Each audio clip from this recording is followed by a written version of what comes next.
ये मनहूस लड़की न जाने कैसे सब कुछ देख लेती है।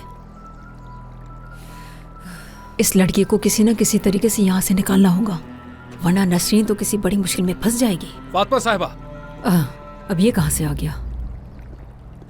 नसरीन कहाँ है? तुम्हें क्या काम है नसरीन से? यहाँ से दफा हो जाओ तुम। चुप करो। तुम दोनों को बिल्कुल भी शर्म नहीं आती है ना? जबान संभाल कर बात करो, शर्म तो तुम्हें आनी चाहिए। जा यहाँ से। मुझे बदनाम क्यों कर रही हो? मैंने कब पैसे मांगे हैं तुम लोगों से? हाँ, कब मारा है मैंने तुम लोगों को पैसे के लिए? इस तरह चीख नहीं सकते तुम मुझ पर। अगर किसी ने सुन लिया, जानते हो क्या होगा? भला तुम्हें इस चीज से क्या फर्क पड़ता है? सुल्ताना साहिबा, सुल्ताना साहिबा, बाहर कोई आया है, फातिमा उससे झगड़ रही है।